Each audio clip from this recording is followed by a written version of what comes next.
Buenas tardes. Comenzamos la quinta mesa del Congreso Internacional de Medicamentos Huérfanos y Enfermedades Raras. En primer lugar, permítanme felicitar a la Federación, a la Fundación Meuer, al Colegio de Sevilla y especialmente a todo el personal y en la persona de su presidente y amigo, Manuel Pérez, por la extraordinaria organización de este noveno Congreso. Pero también quiero agradecer la presencia de los compañeros farmacéuticos que se encuentran aquí y otros compañeros sanitarios. Y dejo en último lugar, pero precisamente no porque sean lo menos importantes, sino porque son lo más importante, agradecer y felicitar a los protagonistas de este congreso, que son los pacientes y las personas que acompañan a los pacientes, que no debemos olvidarnos nunca de los cuidadores de los pacientes. Esta mañana y ayer surgía el término de impaciente y aunque yo soy el moderador, me voy a pronunciar. O sea, yo creo que los pacientes no solo debemos ser impacientes, sino que obligatoriamente debemos estar reivindicando nuestra impaciencia, bien seamos enfermos o bien seamos algunos acompañantes de enfermos, que a veces los que no son sanitarios les cuesta entender, pero todos los familiares seguro que tienen integrado en su cabeza lo que es una guía de atención sociosanitaria. O sea, todos por la experiencia personal saben lo que tienen que hacer. Y de eso nuestros tres estupendos ponentes que tenemos aquí nos van a hablar. Nos van a hablar de discapacidad, nos van a hablar de la necesidad de medir y conocer esas discapacidades y nos van a hablar de la información y orientación a pacientes en el acompañamiento de las enfermedades raras. Cada uno de ellos va a hablar aproximadamente 20 minutos y luego al final tendremos un tiempo para hacer las preguntas o incluso exponer nuestras experiencias personales. Quiero agradecer, y no son palabras retóricas, a los promotores, a las organizaciones promotoras de este congreso. Para mí es la primera vez que estoy.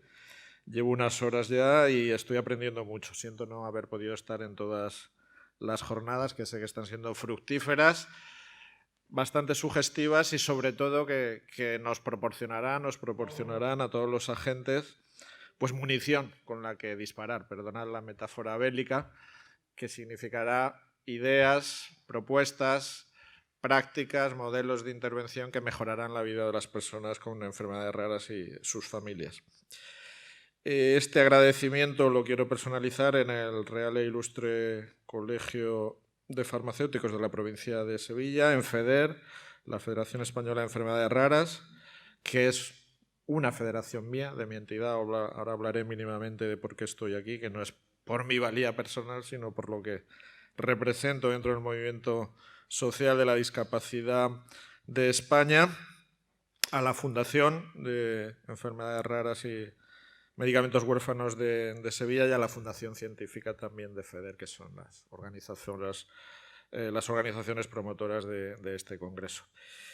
Quiero personalizar esta gratitud y este agradecimiento en el presidente de FEDER, en Juan Carrión, que es paisano mío, ambos somos murcianos. Él ennoblece mucho más mi tierra que yo, pero compartimos ese origen que siempre impregna, y a los que estamos fuera de la tierra, él no tanto, porque sigue radicando allí. Yo estoy en Madrid hace mucho, pues la verdad que lo veo como un murciano universal.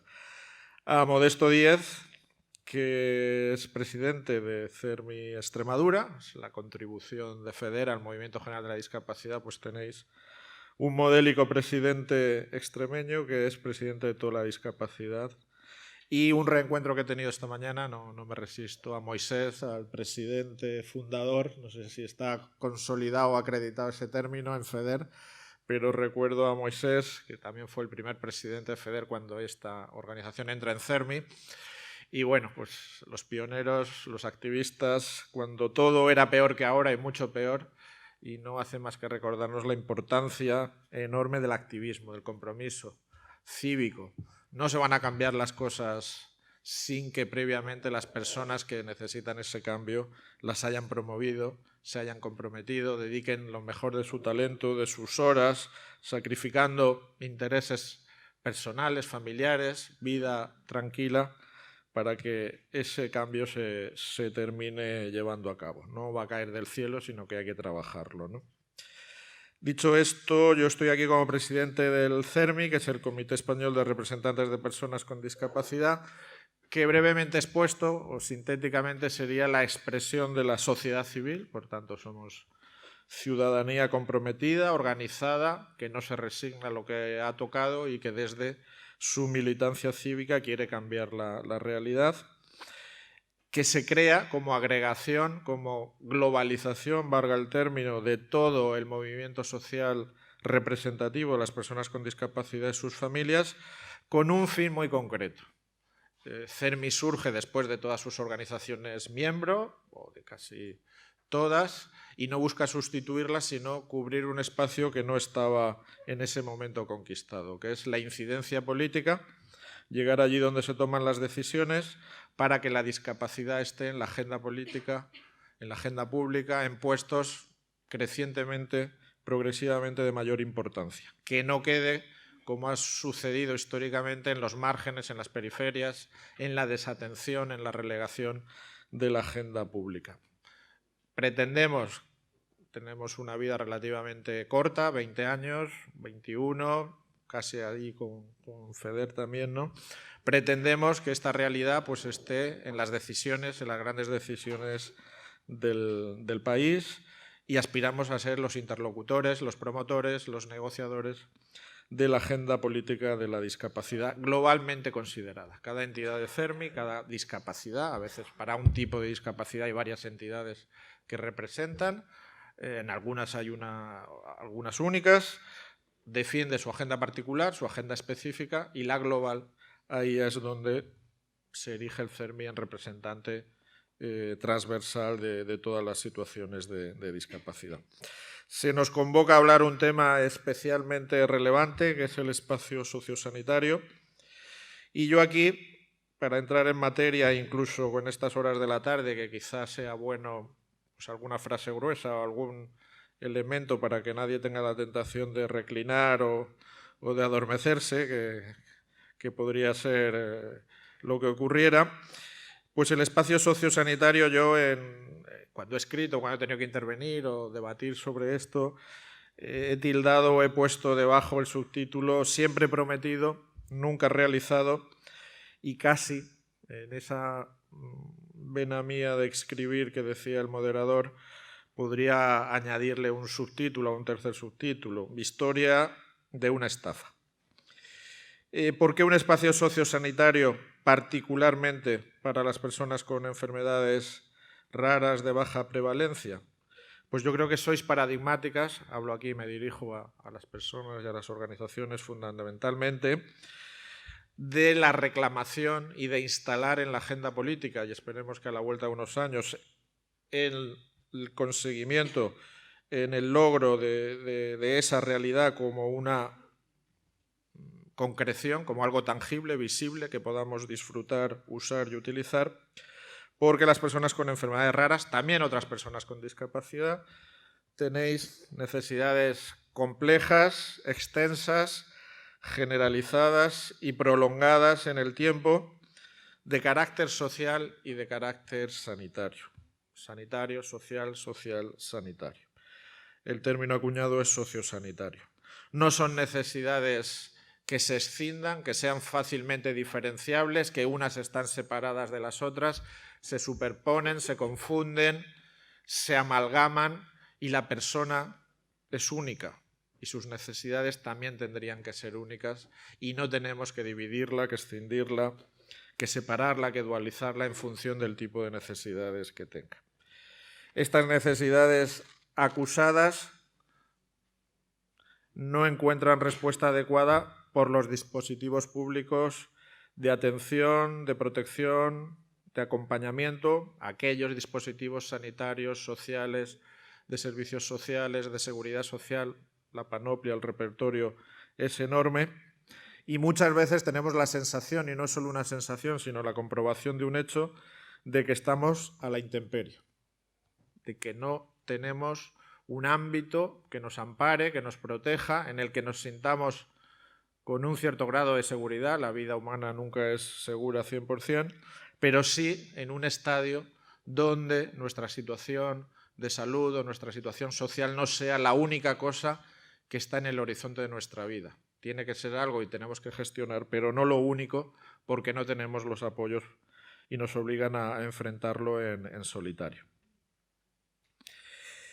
Estas necesidades deberían ser atendidas de un entorno pensado, concebido para ellas, que respondiera a su intensidad, a su énfasis, a su perentoriedad, y pensamos pues, en un entorno, en un espacio que debe ser auténtico, que debe ser genuino, robusto, fuerte, tangible, y ese espacio sería el sociosanitario.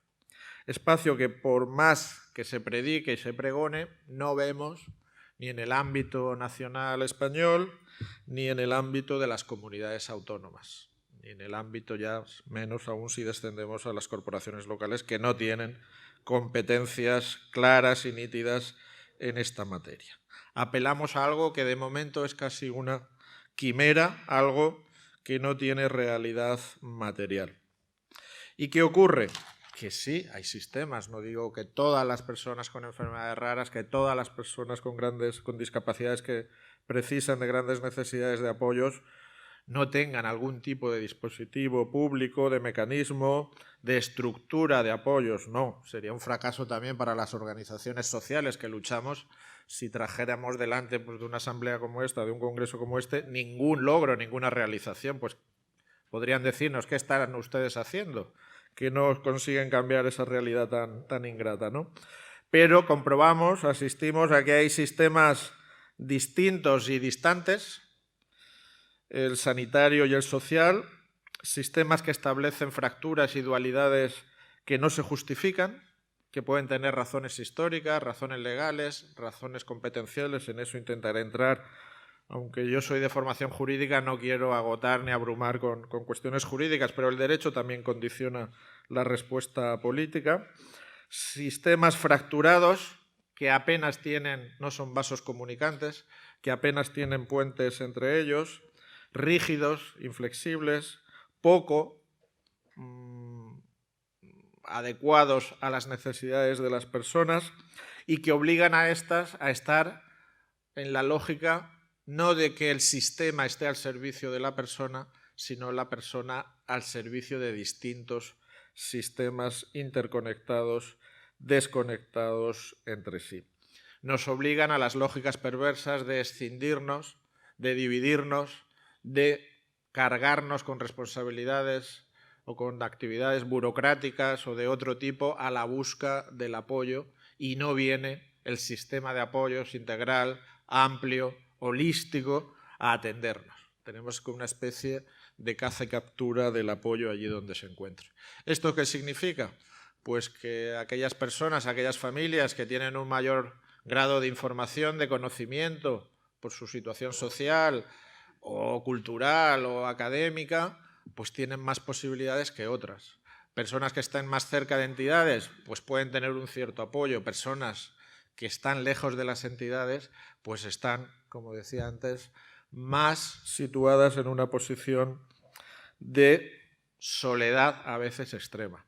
Quiero recordar un dato, este es genérico de la discapacidad, no sé si existe para enfermedades raras, perdonen mi ignorancia, pero solo el 10% de las personas con discapacidad están en una asociación. Si ampliamos a quienes reciben apoyos, aunque no sean socios, porque se pueden recibir apoyos, acompañamientos, recursos de una asociación sin ser socio, se extiende a un 25%. Pero aún tenemos un 75% de personas con discapacidad que no tienen ningún tipo de conexión con su entidad. Algunas de ese 75%, por su cuenta, habrán conseguido su proceso de inclusión, tendrán herramientas y habilidades propias sociales, familiares, para afrontar su situación de discapacidad, pero yo pienso que será una minoría y la mayoría pues no sabemos muy bien en qué situación están, pero yo me temo y presumo que no de la más favorable, no de la más halagüeña. Ante esta situación de sistemas distintos y distantes, separados, fracturados, ¿qué nos obliga? Pues, o cuál sería nuestra aspiración mientras no consigamos ese espacio sanitario genuino y auténtico que esté a nuestro servicio. Pues a crear itinerarios personalizados donde hubiera al menos un gestor de apoyos. Cuando uno se enfrenta a un terreno donde no hay apenas mapas ni cartografía, donde va casi a tientas y a ciegas, buscando el apoyo, al menos la existencia de, como se dice ahora, una hoja de ruta, un mapa, una guía, una orientación, una brújula es buena. Y sí que creo, y me extenderé en un ratito más y después en las cuestiones, que seguro que es mucho más rico el debate, que no esta forma unilateral desde la tribuna hablar a los congresistas, sí que creo que podemos intentar, por una parte, paralelamente, trabajar por conseguir ese espacio sociosanitario real y efectivo y, por otra parte, paliar esa orfandad, esas deficiencias, esos déficits desde el momento actual con lo que tenemos, a través del movimiento asociativo, a través de las asociaciones que pertenecéis a FEDER, las que estáis y las que seguro en pocos meses vais agrandando vuestra base representativa. Hay, por ejemplo, en CERMI hemos trabajado mucho los itinerarios personalizados o individualizados de atención y la creación de un gestor de apoyos.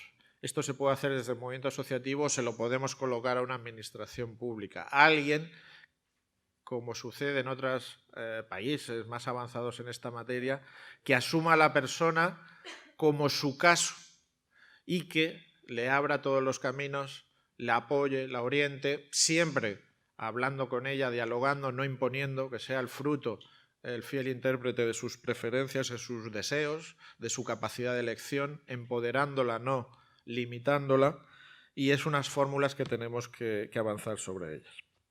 ¿Para cuándo, y no espero que sea tampoco una pregunta sin respuesta, ¿para cuándo un espacio sociosanitario? Pues yo creo, y no quiero ser cínico, pero sí sincero, porque no tendría sentido mentirnos a nosotros mismos, que no está y que no se le espera, que no va a ser algo de unos pocos meses o años. Si oímos a responsables políticos prometer por enésima vez el espacio sociosanitario, no va a ser así. Por tanto, habrá que intensificar la agenda política, la presión, el poder de persuasión, de convicción, para que esto sea real. No va a ser una batalla fácil, pero tenemos que darla. El espacio sociosanitario es casi tan deseable como dificultoso y hay razones objetivas para esa imposibilidad, que no tienen que ver con los pacientes, con las personas que tienen enfermedades poco frecuentes, con las personas con discapacidad, mayores, personas en situación de vulnerabilidad. Serían muchas y variadas y no me da tiempo a abordar. Pero las hay. Por ejemplo, la distinta consideración en nuestra constitución y en nuestra realidad jurídico-pública de la sanidad y de los servicios sociales. El distinto marco competencial. Al menos la sanidad es una competencia, aunque sea en su ordenación básica, del Estado. Los servicios sociales son competencia exclusiva de las comunidades autónomas. El Estado no tiene competencias ningunas, y así muchas comunidades autónomas lo han hecho valer y ver, impugnando decisiones del Estado en materia de lo que se llamaba antes asistencia social y ahora, con mejor terminología, servicios sociales. Las lógicas del sistema sanitario y del sistema social, su historia, su recorrido, es muy distinta. La misma situación de los profesionales de uno y otro. Hay tantísimas razones que abonan esta fractura que no son fáciles de corregir, aunque viniera pues los dirigentes políticos más convencidos y más implicados en resolver el tema. No digo que sea fácil, pero desde luego hay que intentarlo.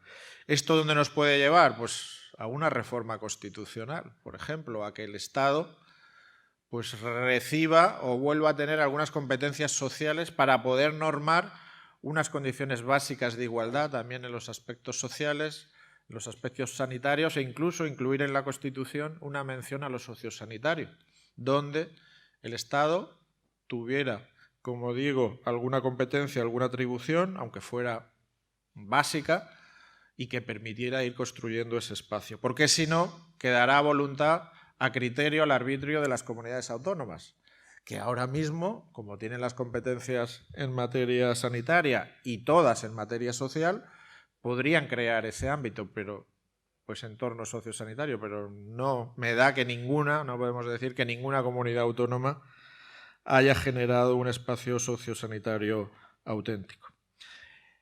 Por tanto, medio plazo, incidir para cambiar el marco que permita la generación de ese espacio sociosanitario.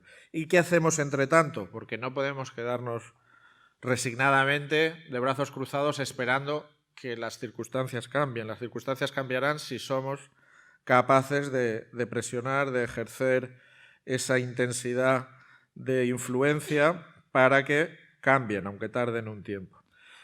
Pues yo creo que sí podemos hacer cosas entre tanto, debemos hacer cosas entre tanto, porque lo demás sería imperdonable, el estarse quieto, el estarse parado.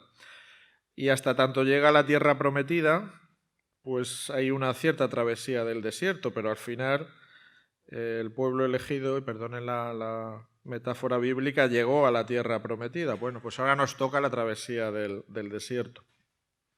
Yo aquí se me ocurren algunas grandes orientaciones, por supuesto sometidas a discusión, a debate, a un mejor criterio o a la crítica que se puedan hacer, pero como mi obligación como ponente es exponer lo que lealmente creo y que puede ser útil y no sé si acertado del todo, pues las voy a exponer.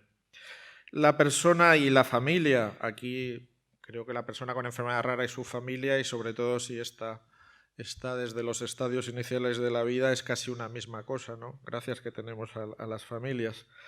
Pues debe incardinarse en un ecosistema sanitario y social preestablecido. Y aquí debe proveerse, como decía antes, de un plano, de una guía, de una brújula y tratar de armarnos y aunar todo lo que tengamos en nuestra mano. ¿Qué quiero decir? Las personas con enfermedades raras se encuentran que no hay un sistema sociosanitario, que no hay un entorno sociosanitario. Se encuentran que hay un sistema sanitario, que hay un sistema de servicios sociales con desigual y desequilibrada desarrollo. Que hay, si nos vamos a otro ámbito laboral, un dispositivo de protección social de la seguridad social, que hay un sistema de autonomía y dependencia. Bueno, así a bote pronto he dicho 4 o 5 dispositivos públicos que en alguna medida algo tienen que decir, deben decir, pueden decir ante esas necesidades acuciantes que tienen sociosanitarias las personas con discapacidades, con enfermedades raras. Bueno, pues tenemos que ser conscientes, asumir que nos enfrentamos a una pluralidad de dispositivos y que tenemos que acercarnos a todos ellos, aunque sea difícil, aunque sea a veces agotador y abrumador, para intentar obligar a que den algún tipo de respuestas dentro de sus lógicas legales y de configuración jurídico-pública. Vamos al primero, al más importante, o al que normalmente nos vehicula, nada más que hay un diagnóstico o una previsión de diagnóstico de una enfermedad rara o de baja prevalencia. Pues en el entorno sanitario hay mucho que hacer y lo hacéis perfectamente desde FEDER y no voy a enseñar yo vuestra agenda específica, pero en los términos de diagnóstico temprano, de conocimiento, de formación, de derivación efectiva, de atención de calidad, de empoderamiento de los pacientes. Pacientes viene de pasión y de pasivo. Pues yo me quedaría con lo primero. Pasión. Es pasión compartida. Eso es lo que nos debe mover, no de sujeto pasivo que recibe la atención a la prescripción de un facultativo, que es muy respetable, pero sino de poner pasión para cambiar, y ahí el empoderamiento es enorme. Y en la gobernanza, lo decíamos esta mañana también en los corrillos, nuestro sistema sanitario español adolece enormemente de una falta de participación de los pacientes, de los usuarios del sistema, de los beneficiarios de su actuación en la toma de decisiones. Eso es un déficit que hay que reparar a través de sus organizaciones representativas. No solo vale el criterio del conocimiento científico, que vuelvo a reiterar es muy respetable, sino ha de tener un poder y una representación y una participación el sentimiento, el conocimiento en carne propia de las personas afectadas y beneficiadas o que son el destinatario natural de ese sistema sanitario. Si nos observamos, dejamos el entorno sanitario, nos vamos al social, Pues ahí tenemos varias subcategorías a las que necesariamente las personas con enfermedades raras tenéis que llamar. Hay muchas puertas, esto es una casa con muchas estancias y a todas tenemos que tocar. Tenemos la estancia de la discapacidad. Creo que vais a presentar, o no sé si son públicos, a mí al menos me los han avanzado así, vuestro presidente, Modesto, estudios que acreditan que el 85% de las personas con enfermedades raras tienen a su vez reconocido un grado de discapacidad. Bueno, yo quiero ver ese informe en profundidad, analizarlo exhaustivamente, saber en qué franjas o grados de discapacidad os movéis, porque en función del grado después hay acceso o no a determinadas prestaciones. Cuanto mayor es el grado, mayor intensidad en algunas, o es puerta de entrada, ¿no? Pero en principio aprovechar la ventana de oportunidad que significa tener una discapacidad. No sé si en el mundo de las enfermedades raras, y miro a Juan, hay personas que todavía tienen reticencias mentales, actitudinales, a ser considerado una persona con discapacidad. Porque en el imaginario colectivo tener una discapacidad, pues es... Luchamos para que eso no sea así, pero todavía quedan vestigios de eso. Algo de inferior categoría, ser un ser humano, bueno, pues de segunda, de tercera. Me van a mirar mal si lo digo, si voy, si me valoro. Bueno, yo apelo a que eso se destierre si es que todavía existe. Y ante una realidad con tantísimos problemas, lo menos que tenemos que hacer respecto de nosotros mismos es crearnos más problemas asumiendo esa visión que la sociedad o que un pensamiento social ya superado tiene de nosotros mismos. Digo, una visión negativa. Tener discapacidad no es deshonroso, y si es ser valorado administrativamente y tener es el peaje que hemos de pagar por acceder a determinados servicios, acompañamientos, recursos, no dudo que debemos hacerlo. Tener discapacidad nos abre insuficientemente, y para eso trabajamos con mucha intensidad para ampliar ese abanico de apoyos que da el poder público o otros poderes públicos o privados, otros operadores, en el ámbito de la integración laboral, de la inserción laboral, en el ámbito de la fiscalidad, en el ámbito de familias numerosas, en el ámbito de las pensiones no contributivas, en el ámbito de la accesibilidad, de ayudas directas, de las rentas básicas. Bueno, hay una panoplia, un repertorio tan grande que es imposible que yo aquí intente siquiera hacer un resumen. Tenemos guías, repertorios de apoyos a personas con discapacidad y a sus familias, que no podemos permitirnos el lujo de no intentar cruzar todos los recovecos, los meandros, los intersticios de los sistemas para sacar qué puede darnos la discapacidad a las personas con enfermedades raras que tenéis el grado de discapacidad. Y si personas con enfermedades raras no llegan a la discapacidad, decírnoslo, decírselo a FEDER. Hay un baremo de discapacidad, un baremo que es del año 99, que se aplica, social, sanitario, que se aplica cada vez que la persona lo pide, que se está reformulando ahora, que va en una línea mucho más social que médica. Siempre habrá una base médica de la deficiencia, la dificultad, pero hay una base, sobre todo la discapacidad se define como una cuestión social, de desventaja social por las barreras del entorno, ¿no? Con la interacción de mi situación de salud o de mi condición de salud o de otro tipo de funcionamiento. Bueno, pues yo animo a que quien se quede fuera de discapacidad nos lo diga, dónde los baremos pasados y el que se está fraguando, y a ver si algún día hay gobierno y tienen un ministerio con varios meses por delante que puedan aprobar estas cosas, dónde no son sensibles o qué aspectos deben valorar de determinadas enfermedades raras o de la generalidad para que sea un baremo acogedor inclusivo con las enfermedades raras y que no deje a nadie pudiendo estar y debiendo estar. Junto a la ventana de oportunidad de la discapacidad está la de la autonomía personal y dependencia. Es un sistema más nuevo que se superpone sobre el de discapacidad, que tampoco tiene una cohabitación o coexistencia pacífica, que también ha sido de otro modo una estafa de lo que se nos prometió hace 12, 13 años a lo que está siendo en realidad, pero que también tiene potencial y que tenemos que obligar a que tenga potencial. Es verdad que esto exige otra valoración, no bastaba con la de discapacidad, tienes que añadir la de dependencia, hay otro baremo, hay otro sistema, hay otra cartera de servicios, hay otra cosa nefasta que es el copago. Bueno, tiene elementos que no son los mejores, pero también hay que tocar a la puerta de la dependencia, de la autonomía personal, para ver en qué medida, cruzándola con las necesidades de las personas con enfermedades raras, puedes obtener algún tipo de recurso o de apoyo.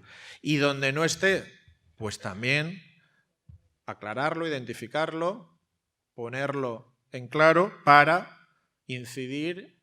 La ley es una ley relativamente joven, no se va a cambiar inmediatamente, pero bueno, quizá en los desarrollos reglamentarios o de futuro hay que tenerlo muy en cuenta. Existen otros servicios sociales, pero que en general en España, voy acabando que me estoy pasando demasiado, en general pues no tienen la categoría de derecho subjetivo, no son exigibles, no son vinculantes, aunque se nos venden que hay leyes de segunda, de tercera generación de servicios sociales, de derechos sociales, la práctica no es esa.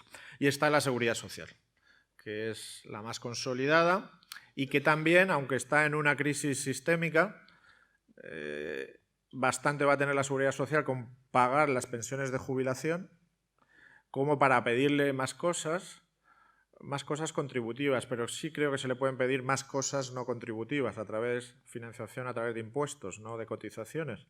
Y ahí creo que tenemos recorrido y también, esta mañana he estado yo con parte de la Junta de FEDER, hay materia que plantear en los próximos meses y años desde los dispositivos de seguridad social para favorecer, para ampliar, para darle más intensidad a las necesidades de las personas con enfermedades raras. Y termino ya así. El papel de las organizaciones. Yo creo que las organizaciones tenemos que ser no solo la voz, la interlocución, el elemento de presión, el elemento de denuncia, el elemento de persuasión de los políticos. Tenemos también un papel de acompañante activo, de agente, de inclusión de las personas de nuestra base social, sean o no socias, de todas las personas que comparten nuestra realidad. Y ahí sí que podíamos ser ese gestor de apoyos que hablaba antes, ese coger a nuestro socio, a nuestra socia, a las familias que sabemos que están en esa situación, someterlas a un tercer grado, valga la expresión, y ofrecernos y ponernos a su disposición para ayudarles en ese dédalo, en ese intrincado mundo de tantas puertas, tantas estancias, tantos sistemas distintos y distantes, como decía al principio, pero que acompañados, que empoderados, que con conocimiento van a saber descifrar hasta que consigamos tener ese espacio sociosanitario. Muchas gracias. Bueno, pues como se ha comentado, soy del equipo del Observatorio sobre Enfermedades Raras, del OBSER, que nace en 2010, para los que no lo conozcáis, como un proyecto de FEDER, sobre todo basándonos en la necesidad detectada de conocimiento y de información, ¿no? O sea, detectábamos una necesidad muy fuerte de generar conocimiento, porque era una realidad, la de las enfermedades raras, muy poco conocida, especialmente en la investigación social, que aún hoy sigue siendo pues, una asignatura muy pendiente. Ya no solamente la investigación biomédica, que por supuesto es muy importante para el avance de la calidad de vida del colectivo, sino también la investigación social para precisamente poner de manifiesto qué necesidades tienen, tanto a nivel de diagnóstico, de tratamiento, de discapacidad, de dependencia, de ayudas ligadas a toda su situación y poder fomentar una acción, ¿no? Detectar necesidades para poder accionar, para poder manifestar dónde está la problemática y poder motivar el cambio y la transformación social. Bueno, pues el OBSER nace un poco con esta importante misión de generar y compartir el conocimiento que ya había en torno a las enfermedades raras. Por este motivo, digamos que el OBSER lo que hace es generar una serie de informes, una serie de estudios a nivel anual, y entre ellos pues también el estudio en serio, que quizá a algunos ya os haya llegado la información, precisamente nuestro anterior ponente lo ha mencionado, que toca esas diversas estancias que comentaba, ¿no? Todas esas puertas, todas esas habitaciones, como por ejemplo el diagnóstico, el tratamiento, pero también la educación, el empleo, y yo creo que desde una perspectiva muy interesante, que es desde las percepciones de los y las pacientes. Es decir, lo que las pacientes y los pacientes identifican como necesario, ¿no? Qué situación están viviendo en todas esas estancias.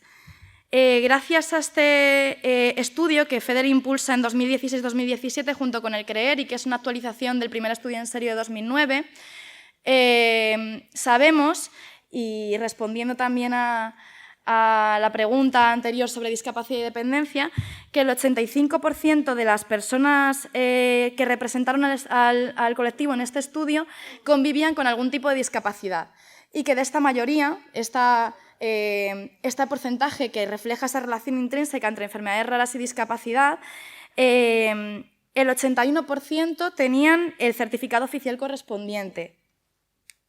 A ver, aquí. Pues ahí viene reflejado y cuantificado, ¿no? esos porcentajes de discapacidad que en ese momento tenían las personas con enfermedades raras reconocidos en discapacidad. Pues el 50% lo tenían para el 33, 64%, el 23% lo tenían del 65 al 74 y el 25%, más o menos un cuarto de las personas estudiadas, lo tenían mayor del 75. El dato importante es que aproximadamente un tercio de estas personas, de las que lo tenían reconocido, no se encontraban conformes con el grado de discapacidad reconocido. Para la situación de dependencia, por su parte, el 25%, un cuarto de las personas que participaron del estudio, tenían esa valoración de dependencia. Y de ellas, el 62% se encontraban conformes, pero había un 28% que no lo estaban y que referían encontrarse en desacuerdo con ese grado de dependencia. En este caso, el grado 3 lo tenían el 41% de las personas, el grado 2 el 33% y el grado 1 el 25%. Pero todas estas situaciones nos pareció muy importante analizarlas en el contexto de las dificultades que las personas con enfermedades raras tenían para desarrollar sus actividades de la vida cotidiana, la necesidad que tenían de asistencia personal y de apoyo y, por supuesto, las ayudas socioeconómicas que vienen ligados a todo lo anterior. De esta forma, concluíamos en el estudio que los servicios y prestaciones económicas destinados a la promoción de la autonomía personal, la atención y la protección a las personas en situación de dependencia, de momento no son suficientes para cubrir las necesidades de los pacientes, o no se perciben de esta forma, o ni siquiera se reciben aunque se necesitan. De esta forma vemos que en esta tabla recogemos los porcentajes concretos de la opción sí y cubre mis necesidades, que dentro de la necesidad sería la situación ideal, y vemos que son porcentajes muy bajitos, que en el mejor de los casos con las consultas médicas, que sería el servicio más básico, no llega siquiera al 50%, a la mitad de la población representada en el estudio. Estos datos nos resultaron especialmente preocupantes, sobre todo teniendo en cuenta que el 66% de las personas que contestaron el estudio declaraban tener muchas o bastantes dificultades para desarrollar actividades de la vida diaria. Y solamente 1 de cada 10, aproximadamente el 13%, afirmó no necesitar apoyos nunca. Este tipo de apoyos, además, estaban cubiertos en su mayoría, declaraba el estudio, por allegados, familiares o por voluntarios. Otro dato muy interesante en la cuestión de cuidados, que antes resaltábamos el papel de las familias como muy importante en discapacidad, dependencia y en general, es que el número de horas que se dedican al apoyo personal al día, en el estudio en serio declaraban las pacientes que eran en un 34% de los casos superior a 6 horas diarias. El impacto que tiene, por tanto, sobre el cuidador o cuidadora principal, cuidadora, si tendemos a los datos del estudio, pues son evidentemente muy fuertes. El estudio en serio declaraba o concluía que el principal impacto para la persona cuidadora principal era disponer de menos tiempo libre en un 34% de los casos, en el 18% se resentía la relación de pareja y en el 12% de los casos se reducía la jornada laboral. Por tanto, identificamos esa estrecha relación entre discapacidad, dependencia y enfermedades raras desde distintos estudios y además a la necesidad que este colectivo tiene de productos de apoyo y asistencia personal, en su mayoría a veces percibidos como no cubiertos, ¿no? O no cubiertos de forma suficiente. Es por ese motivo por el que en 2018, en el pasado año, desde el OBSER, en uno de nuestros informes anuales, lo que hicimos fue analizar de forma específica cómo se abordaban las enfermedades raras en España, la discapacidad y la dependencia. Este informe se analizaron medidas que podían ser positivas para el colectivo y que se identificaban como positivas desde diversas instancias.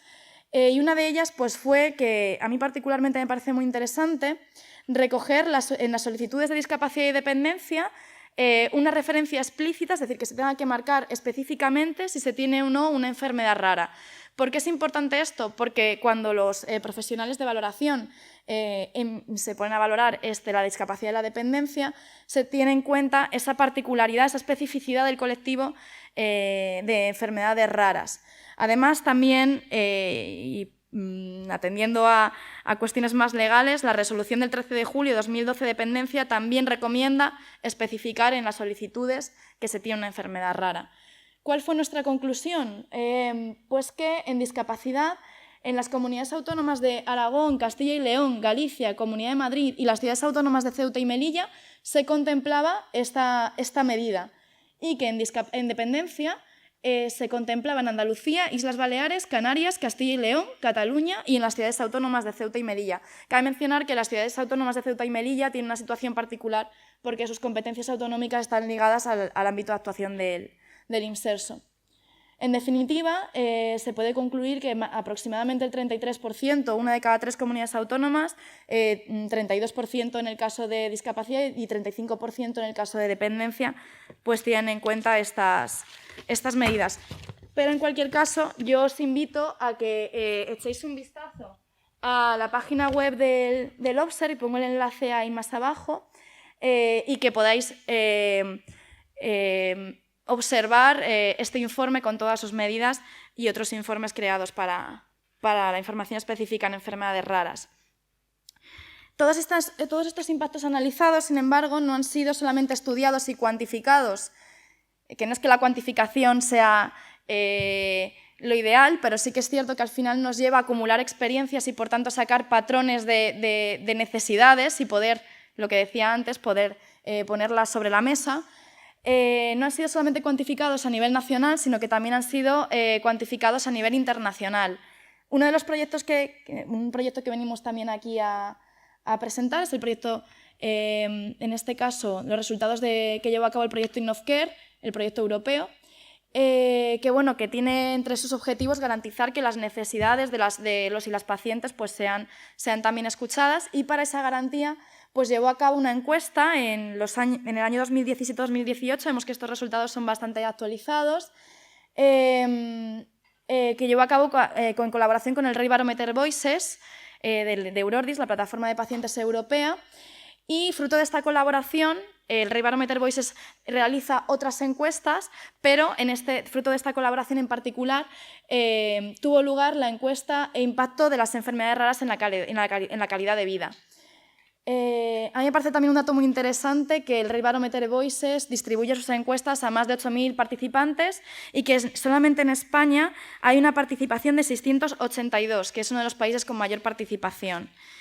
Bueno, pues gracias a esta encuesta, sabemos que el 65% de las personas que conviven con una enfermedad rara deben visitar diferentes servicios de salud y sociales en cortos espacios de tiempo, que más del 70% considera que tiene dificultades para desarrollar actividades básicas de la vida diaria, que es una cifra muy, muy similar a la que decía el 66% en España. Que más del 50% menciona que su vida social y su capacidad para hacer frente a las actividades de cuidado personal se ven afectadas por la enfermedad. Ya decíamos el impacto también en el cuidador.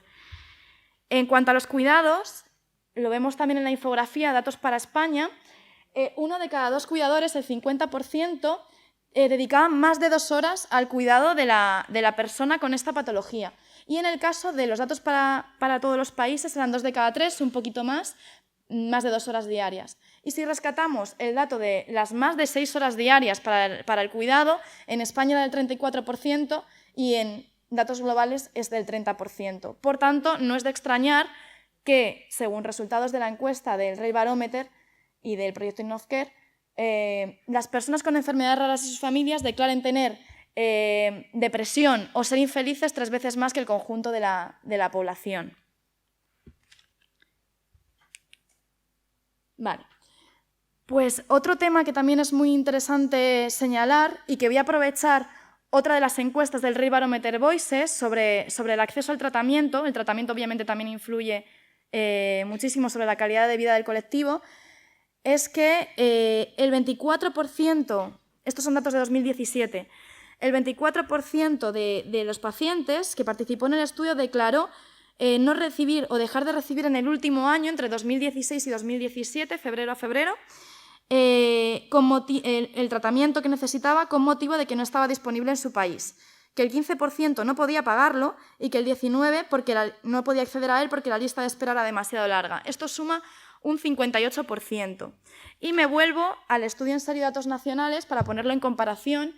En España es de un 47%, casi la mitad de las personas que participaron en este estudio declaraban que no tenían acceso a un tratamiento y que si lo tenían ese acceso, no era el adecuado para su patología.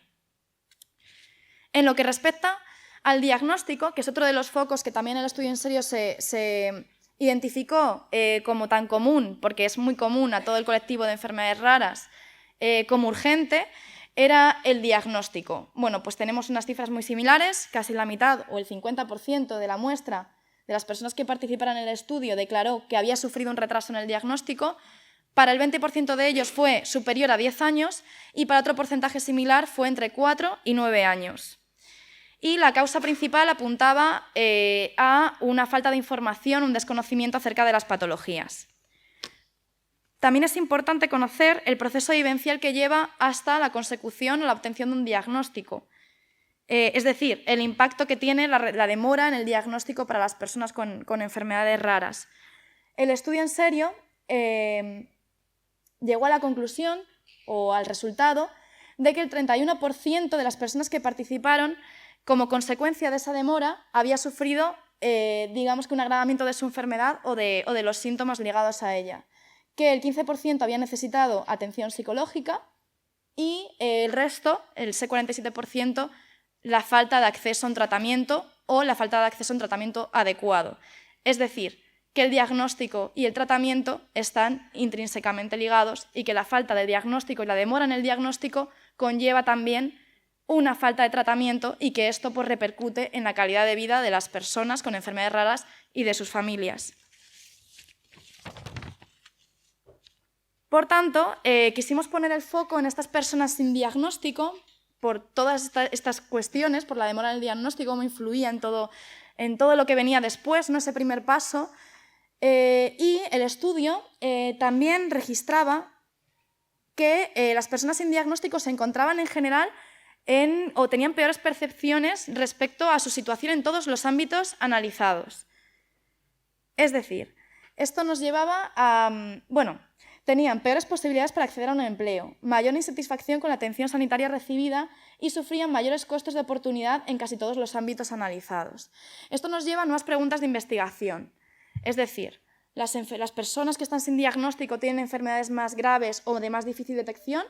¿O la demora en el diagnóstico tiene un impacto muy influyente en la calidad de vida del colectivo? ¿Es una mezcla de ambas? Todo esto nos lleva pues, a continuar investigando.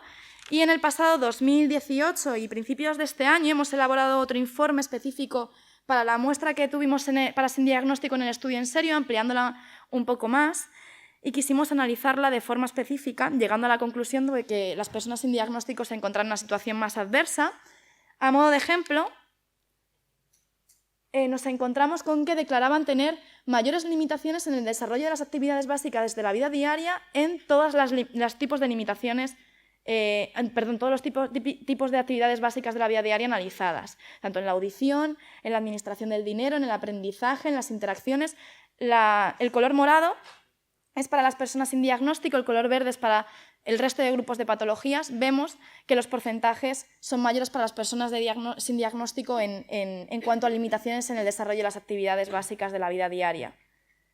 También averiguamos que, mientras que para las personas con enfermedades raras, en el total del estudio en serio y en relación a los cuidados, la necesidad de más de 6 horas de cuidado al día era para una de cada 3 personas, para las personas sin diagnóstico era de más de 1 de cada 2. Vemos ahí esos porcentajes del 34 al 57%. Y también declaraban tener en mayor medida necesidad de productos de apoyo y también declaraban en mayor medida no disponer de ellos. A la luz de estos datos, FEDER continúa, por tanto, esa investigación que parece interminable, porque es cierto que hay mucha escasez de momento de investigación social, y se ha propuesto en los próximos años continuar indagando en estas causas, en estas consecuencias del retraso diagnóstico, de la consecución del diagnóstico, también del acceso al tratamiento, también focalizando la mirada en el colectivo sin diagnóstico. Y uno de los proyectos más interesantes que vamos a llevar a cabo en los próximos años es, y cito el título, Determinantes del retraso diagnóstico en las personas afectadas por enfermedades raras en España, repercusión social y familiar, del que se va a hablar mañana en la mesa de Sin Diagnóstico, pero que parte de esa colaboración entre 3 instituciones que se dedican al cuidado, o sea, a la mejora de la calidad de vida del colectivo, que son el IER, el Instituto de Investigación de Enfermedades Raras, el CREER del IMSERSO y FEDER, nosotros mismos como representantes de las asociaciones de pacientes, y con ello pues, pretendemos continuar indagando en los factores que influyen en el retraso, en las variantes territoriales que existen en España y también en el impacto que tiene sobre las familias. Pero bueno, como digo, ya se hablará en la mesa de mañana con mayor profundidad.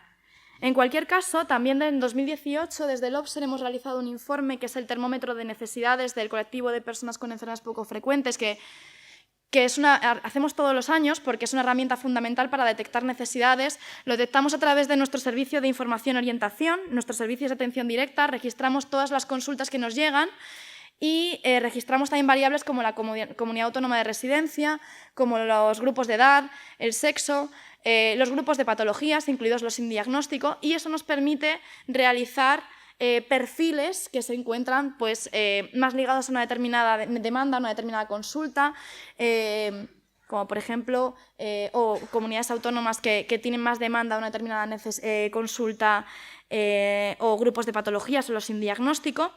Es decir, que nos permite establecer relaciones también de perfiles y relaciones de causalidad. Y que, en particular,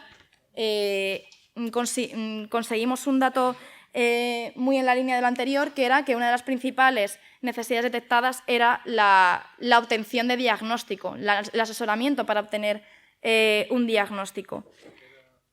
Sí, termino ya con esto. Y finalmente, ya para terminar y dar paso a la siguiente intervención, que además viene muy al hilo de lo que voy a comentar, el SIO, el Servicio de Información y Orientación, no solamente atiende a consultas que están dentro del territorio español, en todas las comunidades autónomas, sino que también atiende a consultas fuera del territorio español, especialmente, mención especial, Iberoamérica, que entre 2016 y 2018 recibimos un total de 568 consultas. Vemos fundamentalmente de Colombia, Argentina, México, pero en general de todos los países, y a la luz de estos datos pues nos surge la necesidad de plantear una réplica de la herramienta en este territorio, de fomentar la réplica de esta herramienta, no solamente para mejorar la calidad de vida del colectivo, para fomentar ese asesoramiento, sino también para continuar investigando, para continuar generando información tan necesaria y para poder continuar poniendo sobre la mesa demandas específicas en los distintos territorios.